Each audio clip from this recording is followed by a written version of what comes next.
Everyone, I decided to record a new video on Google Scholar and Academic Search Complete. I did demonstrate this stuff in class, but you guys weren't in front of computers. Didn't really have a chance to practice it. So the first thing I'm going to do is show you how to link your Google Scholar account to Radford University Library. So the first thing you're going to want to do is make sure that you are logged in to your Google account. So if you have a Gmail or something like that, make sure that you are logged in. You want to click these three lines and then go to Settings, Library Links, type in Radford, click Search, and then check off Radford University Library. You could also do ProQuest Full Text, but Find Full Text is the thing that you want, and then click Save. Okay, now when you search for anything, let's go to Sure. So that link, Find Full Text, will be right here. And click on it and log into RU. And you'll be able to get right to the PDF. All right, so some of the other things that we talked about were searching in the title. So way to do that, search, or those three lines again, advanced search. And where my words occur, right here, you want to click in the title of the article and click search. And as you can see, my results have gone down to 154 from thousands and thousands. So then you can save some time by just scanning through these things.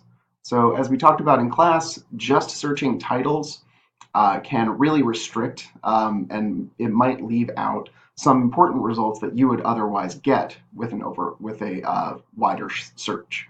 So a thing you can do is go to Academic Search Complete.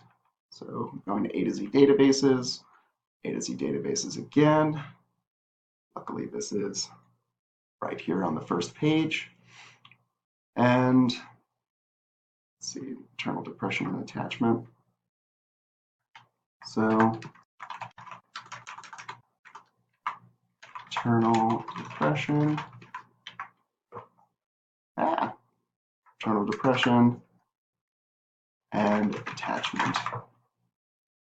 And in here, I'm going to select abstract. And in here, I'm going to select abstract. So here, I'm going to have articles that deal with maternal depression and attachment. And both of those phrases need to be in the abstract. I'm going to click search, and I have 109 results. The thing that you might want to do here is slide this to just tell the search engine that you want stuff from the last maybe 10 years.